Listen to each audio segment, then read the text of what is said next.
Hello and welcome to the End Step. Maria, Paul, and Rich here with you. And the first thing we always do every End Step, Paul, is name the card of the day. And there are a lot of options out there. In the end, what did you go with? There were a lot of options, but at the end of the day, this was the most played deck. So I had to choose a card from the most played deck. That's going to be Hydroid Krasis. Now this card, I mean, I just saw so many of these close games ultimately end with somebody going, oh, Hydroid Krasis for 6, Hydroid Krasis for 8. It is ultimately just the mid-range mirror breaker. Also gives you a shot against control decks because it's basically uncounterable in terms of card draw effect, and it's just done so much. And even at earlier points in the curve, it has utility. Even at 4 mana, at 6 mana, it's still a reasonable card. So that clearly has to be the card of the day for me. I think one thing that's interesting, Maria, is that viewing habits are changing because day in, day out, I'm certainly at home, in my office at home, working from home, and there are so many great players who are now streaming. Well, the MPL are all streaming. And the way that watching that tends to work is you are going to see 5, 10, 15 mono-red matches in a row from the side of mono-red, or you're going to see a morning of a Nexus deck or whatever it is.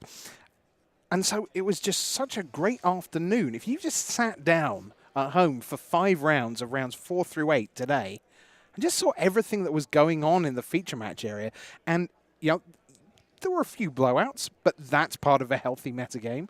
And there was some really prolonged Rob Pisano, of course, against Pat Chapin, going right down to the wire, and that super grind is part of a healthy format as well. But there were lots of cool things as well, and out on the floor, Raf Levy, who maybe we'll get him for a deck take tomorrow because he did. Ooh, I hope so. All kinds of cool things going on, and it just felt like there was a constant flow of really entertaining Magic in lots of different ways, and that's going to make you feel very happy. Paul. Yeah, I mean, that was kind of ultimately our goal, just to make for a very healthy standard environment where, if there's a thing that you kind of want to be doing, you want to play aggro, you want to play combo, you want to play control, we wanted that to kind of be an option for you, and I think we've hit a pretty good spot. All right, Hydroid Krasis, the card of the day, but who is our team of the day? For that, we send it over to BDM. Thanks, Maria. Our team of the day is Team Ultimate Guard. This is the team that won the team series last year. They were in a great spot coming into this event. And look at these 6 superstars of Magic. And they went 16-2 in draft. 6 players distributed 2 losses across them in the first draft. A lot of them drafting this crazy blue-white nonsense deck with Clear the Minds and all this stuff. I got yelled at by Huey. We're calling it nonsense. He said, this deck is not nonsense. It was great. But this team, on the back of that, really propelled themselves into a great spot. And they're our team of the day, although we do have a player of the day coming up who might have a little something to say about that in a little bit. Thanks so much, BDM. All right, well, what about our match of the day? We alluded to it a bit here at the desk. Lots of sweet Magic out there. But what did Tim and Riley pick? Let's find out. Day 1 of Mythic Championship 1 has not disappointed in terms of quality play in here, the feature match area. And while constructed has been fantastic, as it always is, I want to throw us back to the limited rounds when it comes to picking out our match of the day. And for that, I'm looking at Mike Sigrist. We got a chance to see absolutely loads of his draft, and then as he played through the various rounds. But of all of the rounds, it was his 3rd round, the last round of the draft, that really stood out. We had a slow controlling Azorius deck from Sigrist, a lot of copies of Law Mage's Binding, a couple of high toughness creatures as well to hold down the air. But what was incredible about Sigrist in this game was his ability to take a different tack. His opponent, Stewart, old mate Stewart, also on a slower Esper control deck as well. So it was a really long and drawn out affair. And by the end of the game, man, this is where we're getting into clickbait Magic, because you are going to have to watch for yourself. You're going to have to go back and get on the VOD and see what happened during game 3 of this long drawn out affair, this marathon game, this match between these 2 blokes. It goes to extra turns. You won't believe how Sigrid actually finally wins. On turn 5, it will shock you. So make sure you get across what happened between Sigrist and his opponent in round number 3 of the limited portion. Tim, what a match it was. Fantastic match. Worth watching the other matches going through in that limited phase as well, getting a feel for what brought us there. But, well, we got each and every turn of Magic in that limited round. And, yeah, round 3, Mike Sigrist's match. That's our match of the day from day 1. Thanks so much, Tim and Riley. Yeah, doctors do not want you to know how Siggy won this game. There you go. There's my clickbait headline for that game. Doctors don't want you to know? Yeah, that's what they always say. You know, so like doctors hate this one trick. Okay. Screaming shield. Anyway. Nurses are perfectly comfortable you having Oh, that yeah, knowledge, yeah, but they're doctors fine. is like, Yeah, no way. okay. All right, how about our player of the day? Let's send it back over to BDM. Thanks, Maria. I'm here with someone I've known for more than 2 decades, Rob Pisano, and I'm going through my memory, and I'm trying to remember you going perfect record on a day one of a Mythic Championship before. I'm not coming up with a memory of this. Yeah, it happened, I guess. I'm still trying to, get back to reality here. That there's still a lot of magic left, but And yeah, some it's a good start. pretty harrowing matches down the stretch. You had that match against Patrick Chapin in round 7. Yeah. And like both of your hands were shaking playing that match, trying to get it It was in really under hard the wire. Yeah, it was really hard to because we were, up against time, so I was playing very sloppy. I mean, I'm sure Twitch chat gave me hell. I don't even want to look. It's sub only. Don't worry about it. Yeah, an issue with hostage taker, but I think after talking with the judges, I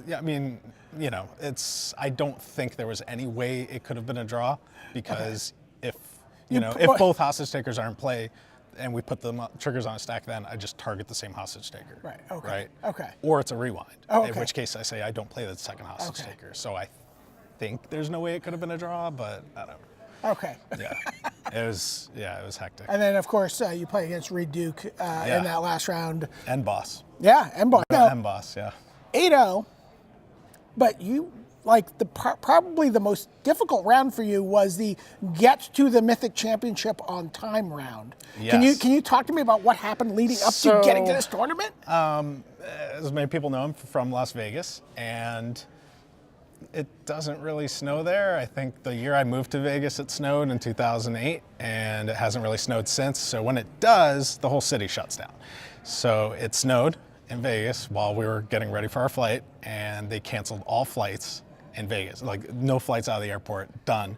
And we're looking at other flights. They're all sold out for the next day. So we say, all right, what are we going to do? And and it's like myself, Mark Herberhall, it's Ben Friedman, Jacob Wilson, Andrew Jessup, and we all need to get to this tournament. So we're like, okay, let's rent a van, drive to Phoenix, and fly from Phoenix. Wow. And it was raining or snowing in all of Arizona as well. So the drive was just insane. Like at some point, like we had to go like 20 miles per hour through snow because it hasn't been plowed. And yeah. How long a and drive props is that? to Ben Friedman for taking the wheel. How long is that drive?